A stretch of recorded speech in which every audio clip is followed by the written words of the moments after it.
Mas Fauzan, ketika Anda menuntut kenaikan take home pay, berarti kalau misalnya nanti sudah dikabulkan 142%, harus ada janji yang diberikan juga bahwa independensi Anda harus terjaga. Apa yang bisa Anda janjikan balik ke masyarakat atau setidaknya? Ya, tentu semua hakim muda seluruh Indonesia pasti akan ingat janjinya terhadap bangsa dan negara.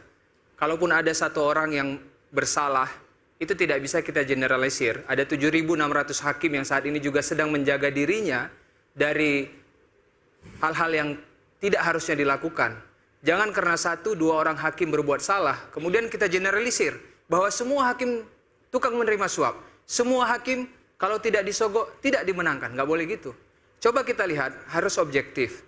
Dalam tahun 2024 ini saja misalkan, ada berapa hakim dari 7.600 hakim yang ketahuan suap, misalkan korupsi, jika dibandingkan, mohon maaf, saya kira tidak perlu pembandingan. Tapi saat ini ada ribuan hakim, Mbak, yang sedang menjaga dirinya agar dia terbebas dari dorongan-dorongan syahwatnya untuk melakukan hal yang buruk. Dengan cara apa? Dengan cara ini salah satu usaha yang kami lakukan. Menyuarakan hak-hak kami dengan cara yang benar. Karena bagi kami rasa saat ini di posisi begini, Mbak. Lebih bagus kami mengemis pada negara ketimbang kami mengemis pada pihak yang berperkara. Itu poin yang kami janjikan. Dari 142% yang dituntut, Mas Fauzan, dari pemerintah sendiri akan mengabulkan berapa persen? Apakah sudah ada omongan?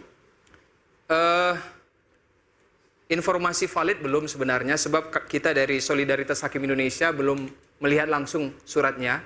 Kemarin kita sudah melakukan audiensi silaturahmi langsung ke Kementerian Keuangan, dan kita minta itu datanya, tapi memang permintaan kami itu ditolak dengan alasan itu sifatnya rahasia dan tertutup. Artinya jumlahnya belum tahu, eksekusi kapannya juga belum tahu ya? Belum tahu hingga sekarang. Tapi kami punya sikap optimistik yang positif melihat perjalanan silaturahmi yang kami lakukan sejak Senin, Selasa, Rabu hingga hari ini Kamis, bertemu dengan berbagai stakeholder, berbagai... Berarti feedbacknya semua positif? Semuanya positif. Maka saya juga bingung, ada Prof. Supaji yang juga pakar hukum, kok tidak positif terhadap perbaikan yang ingin kami dorong gitu. Saya 3 kali bertemu sama Prof. Supaji dan Prof. ini selalu tidak setuju. Sedangkan DPR melihat ini hal yang penting. Presiden terpilih melihat ini sebagai hal yang penting. Ya, saya jelaskan. Masyarakat civil society juga begitu.